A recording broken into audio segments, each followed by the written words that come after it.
আপনি রাস্তা দিয়ে চলতেছেন, রাস্তার মধ্যে কোনো কষ্টদায়ক জিনিস দেখতে পেলেন, ইটের টুকরা দেখতে পেলেন, কলার চোচা দেখতে পেলেন, কাঁটা পড়ে আছে দেখতে পেলেন, আপনি সেগুলাকে রাস্তা থেকে সরিয়ে দিলেন, রাস্তাটাকে পরিষ্কার করে দিলেন। এটা করার দ্বারা আপনার কি লাভ হয়েছে? সহিহ বুখারীর বর্ণনায় আসছে, হাদিস নাম্বার 652, আবু হুরায়রা রাদিয়াল্লাহু তাআলা আনহু হাদিসটি বর্ণিত। বাইনামা রাজুলুন ইয়ামশি ফি তরিক ওয়াজাদা গুসনা শাউকিন আলা তরিক, আল্লাহর নবী বলেন, আমার কোন উম্মত যখন রাস্তা দিয়ে চলাফেরা করে সে কোনো কষ্টদায়ক জিনিস দেখতে পেল, ফাআখরাহু, সে কষ্টদায়ক জিনিসগুলোকে রাস্তা থেকে সরিয়ে দিয়ে দিল যাতে করে মানুষের চলাচল করতে কোনো কষ্ট না হয়। বান্দার এই কাজটা দেখে ফাশাকারাল্লাহু লাহু, আল্লাহ বান্দার উপর খুশি হয়ে যায়।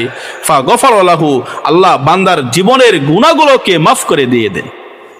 আপনি রাস্তার মধ্যে কোনো একটা কষ্টদায়ক জিনিস দেখতে পেলেন, আপনি সেটাকে সরিয়ে দিলেন, আল্লাহ আপনার উপর খুশি হয়ে গেলে এবং আল্লাহ আপনার জীবনের সকল গুনাহগুলোকে মাফ করে দিয়ে